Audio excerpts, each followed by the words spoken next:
नमस्कार प्यारे बच्चों, मैं श्रीमती भावना कौशल भोज कन्या स्कूल धार से subject chemistry topic surface chemistry के अंतर्गत आज हम जो पढ़ेंगे उसका नाम है एडॉप्शन, अधिशोषण। स्टार्ट करते हैं। सबसे पहले है अध्ययन के मुख्य बिंदु। सबसे पहले हम डिस्कस करेंगे पृष्ठ रसायन पर, उसके बाद नंबर 2 पर अधिशोषण, अधिशोषण की परिभाषा, कारण और उसके उदाहरण। नंबर 3 पे अवशोषण। नंबर 4 पे हम डिस्कशन करेंगे अधिशोषण एवं अवशोषण में अंतर। नंबर 5 पे है कार्यविधि। नंबर 6 पर इसके प्रकार और उसके बाद रासायनिक और भौतिक अधिशोषण में अंतर और आखिरी में उपयोग। स्टार्ट करते हैं। रसायन विज्ञान की वह शाखा जिसके अंतर्गत सतह पर होने वाली घटना का अध्ययन किया जाता है पृष्ठ रसायन कहते हैं। दो स्थूल प्रवस्थाओं जैसे ठोस और द्रव, दो स्थूल प्रवस्थाओं को पृथक करने वाली सीमा रेखा को पृष्ठ या सतह कहते हैं। सतह को स्थूल प्रवस्थाओं को हाइफन या ऑब्लिक से प्रदर्शित करते हैं। उदाहरण जैसे ठोस हाइफन गैस। पृष्ठ रसायन, पृष्ठ रसायन में 3 प्रकार हैं पृष्ठ रसायन के। इसमें 3 घटनाओं का अध्ययन किया जाता है। नंबर 1 है अधिशोषण, नंबर 2 उत्प्रेरण और नंबर 3 है कोलाइडी अवस्था। सबसे पहले हम देखेंगे अधिशोषण, और अधिशोषण के अंतर्गत सबसे पहले इसकी परिभाषा। अधिशोषण की परिभाषा इस तरह है। अधिशोषण एक पृष्ठीय घटना है जिसमें द्रव तथा ठोस पदार्थों की सतह पर उपस्थित मुक्त संयोजकताओं को संतुष्ट करने के लिए अन्य पदार्थों के कण द्रव अथवा ठोस की सतह से अस्थायी रूप से जुड़ जाते हैं। एक और परिभाषा देखें। अणु स्पीसीज का किसी ठोस या द्रव के स्थूल की अपेक्षा पृष्ठ पर संचित होना अधिशोषण कहलाता है। अधिशोषण के मुख्य अवयव इस तरह से होते हैं। नंबर 1 है अधिशोष और नंबर 2 है अधिशोषक। ये 2 मुख्य अवयव हैं। अधिशोष्य और अधिशोषक की परिभाषा देखेंगे। अणु स्पीसीज या पदार्थ जो कि पृष्ठ पर सांद्रित या संचित होता है अधिशोष्य कहलाता है। जैसे सिलिका, जेल, मिट्टी, कोलाइडी। एवं पदार्थ जिसके पृष्ठ पर अधिशोषण होता है अधिशोषक कहलाता है। जैसे जल वाष्प, हाइड्रोजन गैस, स्याही आदि। अधिशोषण की घटना के बारे में चर्चा करें तो ये जो नीचे वाला आप पृष्ठ देख रहे हैं इसे हम कहते हैं अधिशोषक या ठोस पदार्थ की सतह। इंग्लिश में हम कहते हैं यहाँ पर इसको एब्जॉर्बेंट।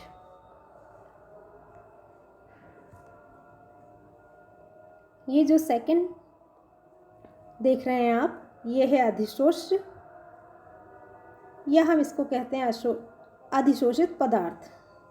जैसा कि ये कणों, परमाणु या अणुओं के रूप में सतह से आकर जुड़ जाते हैं। जैसे ही सतह से आकर जुड़ेंगे तो ये घटना हमारी कहलाएगी अधिशोषण। ठीक इसकी तरह विपरीत देखें, वो कहलाता है विशोषण।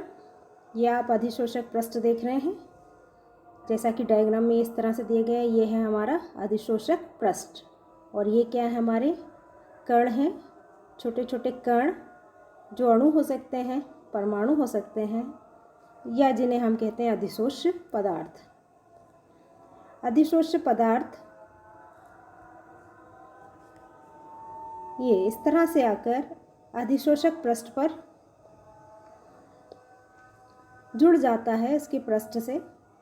ये घटना कहलाती है अधिशोषण। और जैसे ही आप इसे हटाएं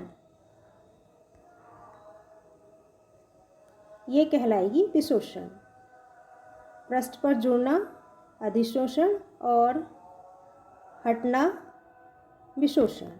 परिभाषा देखें, किसी अधिशोषित पदार्थ को उस पृष्ठ से हटाना जिस पर वह अधिशोषित है विशोषण कहलाता है। आगे देखें, अधिशोषण का कारण या इसकी क्रिया विधि। किस कारण से अधिशोषण होता है? ठोस के अंदर भाग में जो स्थित होते हैं कण, परमाणु या अणुओं के सभी बल आपस में संतुलित होते हैं, किंतु सतह पर स्थित कणों की संयोजकताएं ऊपर की जो होती हैं असंतृप्त होती हैं, अर्थात इन कणों पर कुछ असंतृप्त बल उपस्थित होते हैं। अतः ठोस को किसी द्रव या गैस के संपर्क में लाने पर उनके अणु ठोस की सतह पर स्थित कणों की असंतृप्त संयोजकताओं की ओर आकर्षित हो अधिशोषित हो जाते हैं। इन मुक्त संयोजकताओं बल की संख्या जितनी अधिक होगी, ठोस की सतह पर अधिशोषण भी उतना अधिक होता है। इसलिए ठोसों के उपविभाजन से अधिशोषण की मात्रा बढ़ जाती है। यह हुई इसकी क्रियाविधि। इसका उदाहरण देखें। ये चित्र हम देख रहे हैं, यह है प्लैटिनम और इस पर हम हाइड्रोजन गैस की पॉलिश चढ़ाएं या इस पर हम इस तरह से, तो हाइड्रोजन के जो कण होते हैं उसको प्लैटिनम की ऊपरी सतह सोख लेती है। प्लैटिनम द्वारा हाइड्रोजन गैस का अधिशोषण, इसमें प्लैटिनम अधिशोषक है और H2 गैस अधिशोष्य है। ये रासायनिक अधिशोषण का उदाहरण है। नेक्स्ट, भौतिक अधिशोषण देखें तो बंद पात्र में हम लें O2, H2, carbon monoxide, chlorine, ये C बाय मिस्टेक प्रिंट हुआ है यहाँ पर, अमोनिया जैसी गैस ली जाए। कैसे पात्र में? बंद पात्र में। तो पात्र में गैस का दाब घट जाता है। ये हो जाएगी इसकी सरफेस। किसी ठोस के पृष्ठ पर जो गैसों के अणु हैं वो आकर यहाँ पर सांद्रित हो जाते हैं। गैस के अणु चारकोल की सतह पर सांद्रित हो जाते हैं, अर्थात गैसें सतह पर अधिशोषित हो जाती हैं। गैस का संचयन दुर्बल वैन डेर वाल्स बलों के कारण होता है। और अधिशोषण के कुछ अन्य उदाहरण देखें। कार्बनिक रंजक जैसे मेथिलीन ब्लू के विलयन में जंतु चारकोल मिलाने पर विलयन रंगहीन हो जाता है। यह रहेगा कलर और यह हो जाएगा कलरलेस। जैसे इसमें मेथिलीन ब्लू के विलयन में जंतु चारकोल मिलाएंगे, चारकोल मीन्स काजल, ठीक है। अपरिष्कृत शर्करा का उदाहरण लें। अपरिष्कृत शर्करा जो होती है वो पीले रंग की होती है। जैसे ही इसमें जलीय विलयन, इसके जलीय विलयन में जंतु चारकोल डालते हैं या प्रवाहित करते हैं तो ये रंगहीन हो जाती है। मतलब पीली से कैसे हो जाती है, उसके सफ़ेद क्रिस्टल हमें प्राप्त हो जाते हैं, कलरलेस हो जाती है, क्योंकि रंगीन चारकोल द्वारा ये अधिशोषित कर लिए जाते हैं। ये भी एक बहुत अच्छा उदाहरण है अधिशोषण का। अधिशोषण की ऊष्मागतिकी या अधिशोषण की ऊष्माक्षेपी प्रकृति देखें तो अधिशोषण होने पर अधिशोषक की सतह पर उपस्थित अवशिष्ट बलों में कमी आती है, जिससे मुक्त ऊर्जा में कमी होती है एवं ऊर्जा मुक्त होती है। एंथैल्पी परिवर्तन को कैसे देंगे? डेल्टा एच से देते हैं। गिब्स हेल्महोल्ट्ज समीकरण देखें तो ये होता है डेल्टा जी बराबर delta H minus T delta S, या डेल्टा एच एंथैल्पी लें तो एंथैल्पी बराबर होता है delta G plus T delta S.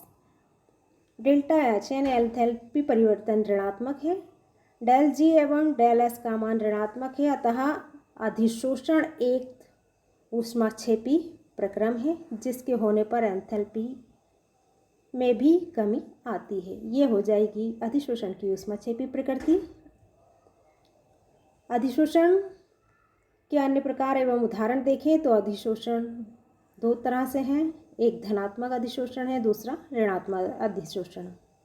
धनात्मक देखें तो जब अधिशोषक की सतह पर अधिशोष्य की सांद्रता शेष भाग से अधिक होती है तो इस प्रकार के अधिशोषण को धनात्मक अधिशोषण कहते हैं। ऋणात्मक अधिशोषण अधिशोषक की सतह पर अधिशोष्य की सांद्रता शेष आंतरिक भाग की तुलना में कम होने पर इसे ऋणात्मक अधिशोषण कहते हैं। धनात्मक का उदाहरण देखें तो रक्त चारकोल को सांद्र KCl डालने पर कौन सा अधिशोषण होगा? धनात्मक। और रक्त चारकोल में ही तनु KCl डालने पर होगा ऋणात्मक अधिशोषण। अगला हमारा अधिशोषण और अवशोषण।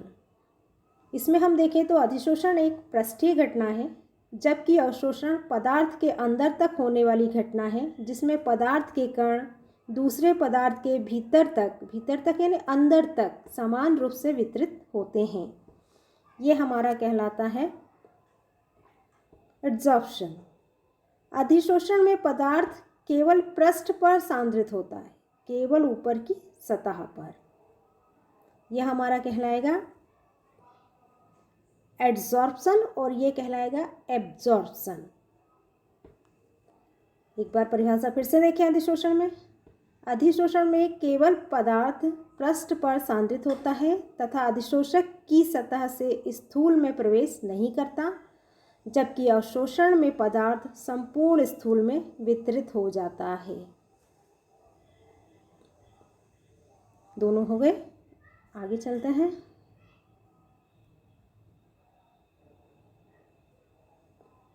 अधिशोषण एवं अवशोषण में अंतर। अधिशोषण एक पृष्ठीय घटना है जिसमें पदार्थ के अंदर एवं सतह पर उपस्थित सांद्रता में अंतर होता है, जबकि अवशोषण में यह पदार्थ के अंदर तक होने वाली घटना है। इसमें गैस, ठोस या द्रव पदार्थ की सतह एवं अंदर तक समान रूप से वितरित रहते हैं।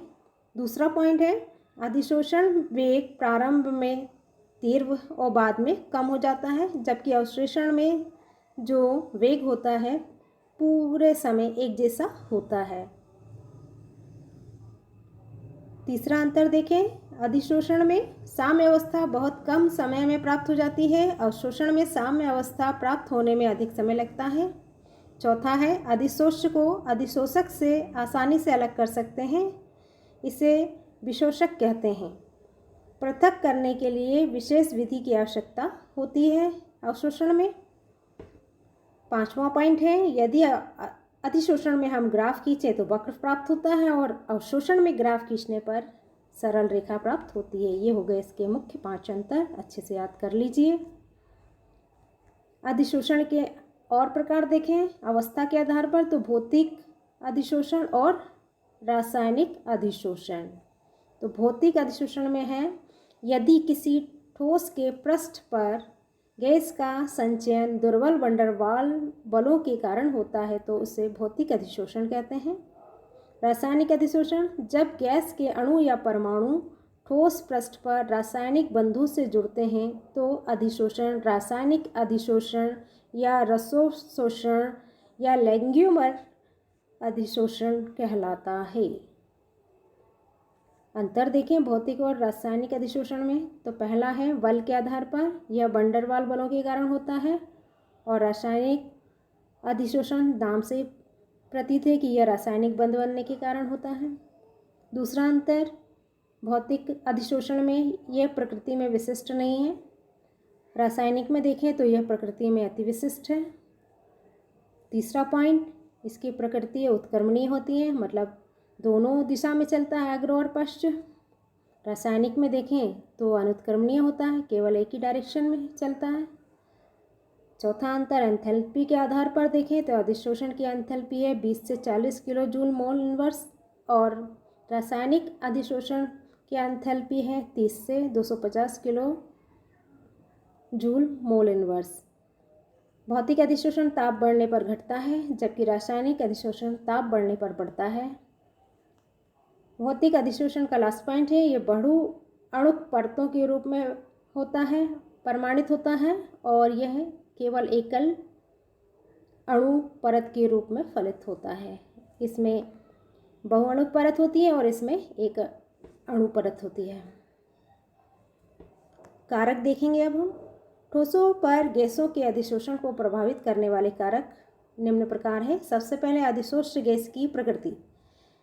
स्थायी गैस जैसे H2, N2, O2 आदि की तुलना में सरलता से द्रवित होने वाली गैसें carbon dioxide, ammonia, sulphur dioxide आदि का अधिशोषण अधिक मात्रा में होता है, क्योंकि ये सरलता से द्रवित होने वाले गैसों के लिए वैन डर वाल्स आकर्षण बलों का मान अधिक है, जिसके कारण ये गैसें अधिशोषक की सतह में शीघ्रता से अपेक्षाकृत प्रबल बंध बना लेते हैं।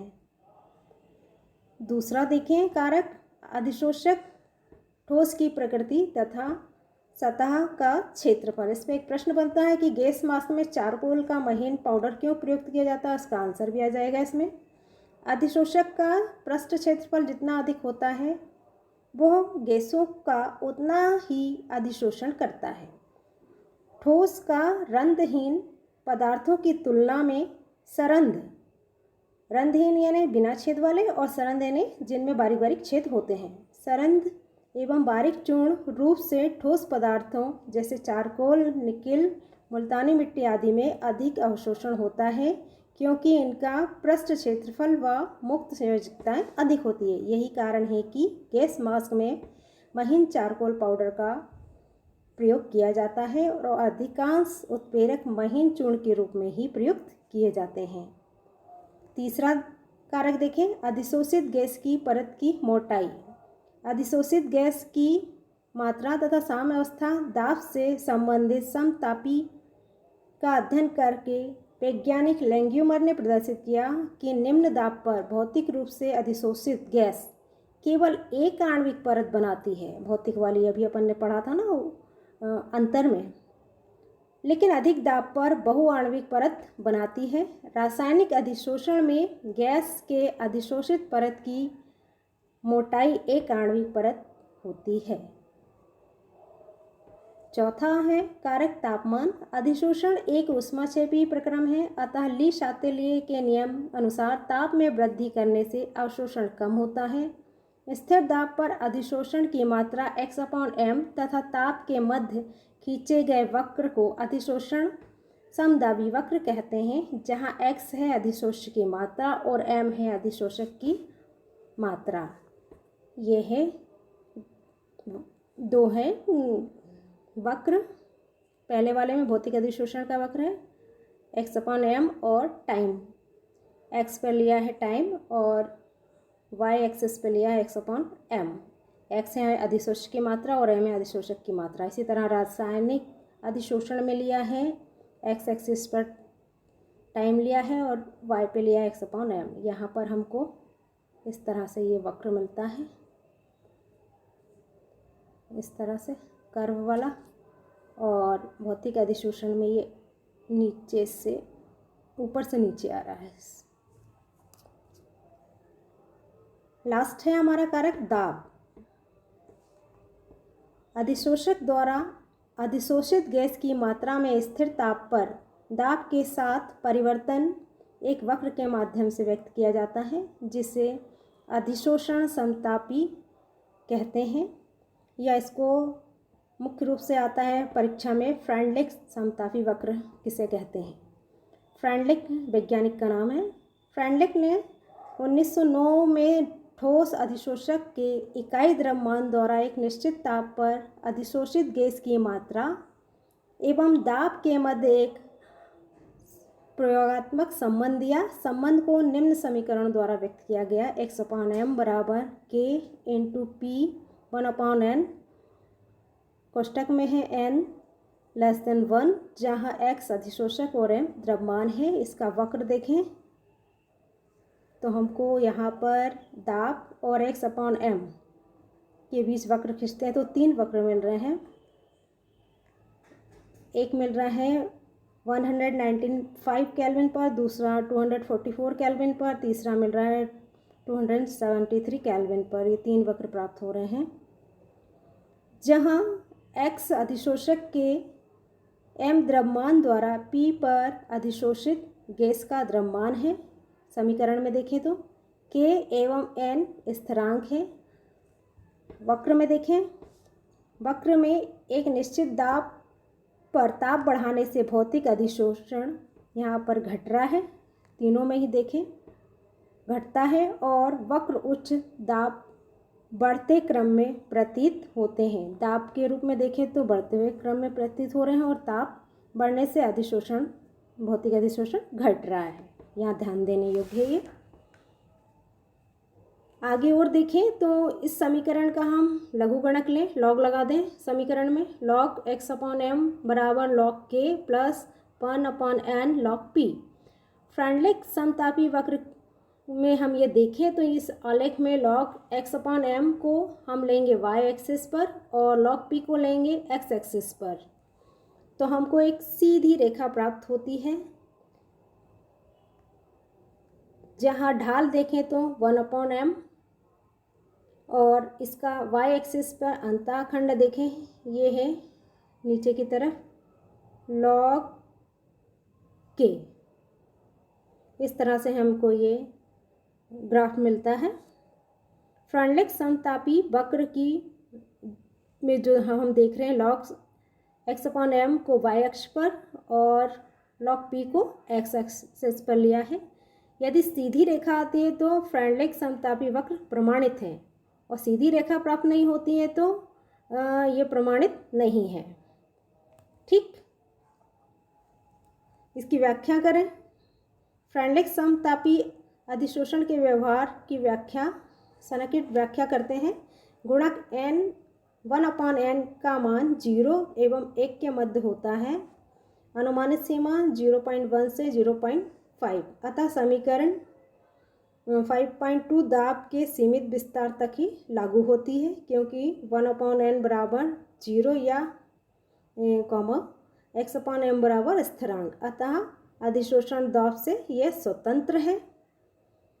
जब 1/n बराबर 1 लें, यहाँ पर x/m बराबर kp अर्थात x/m समानुपाती है p के, तब अधिशोषण में परिवर्तन दाब के अनुक्रमानुपाती हो जाता है।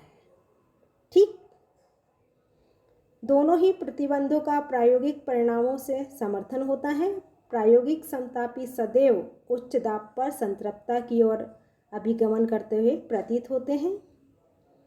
इसे फ्रेंडलिक समतापी से नहीं समझा जा सकता, इस प्रकार यह उच्च दाब पर असफल हो जाता है।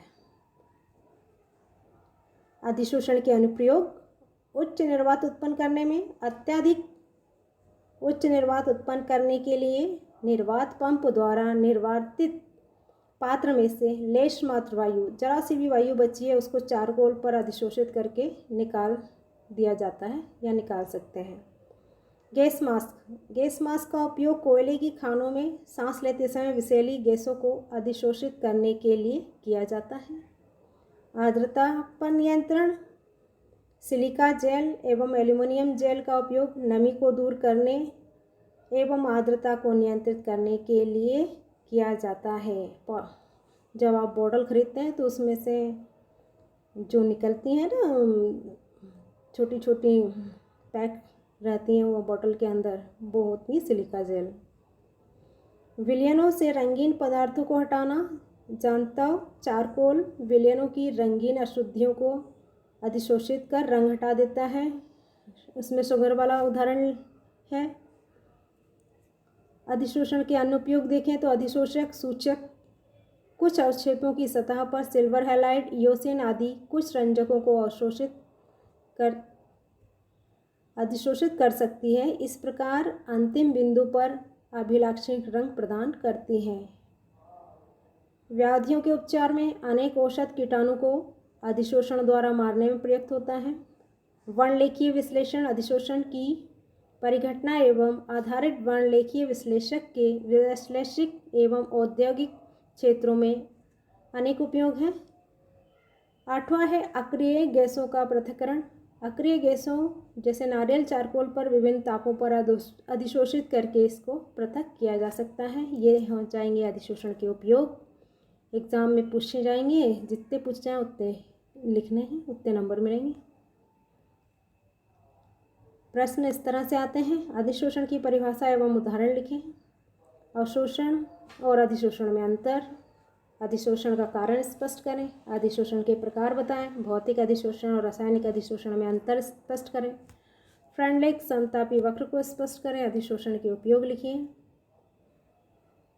इस तरह से सतह रसायन का पहला वाला उत्प्रेरण समाप्त होता है। SMS करें। S for social distancing, M for mask और S फॉर सैनिटाइजेशन। धन्यवाद। थैंक्स।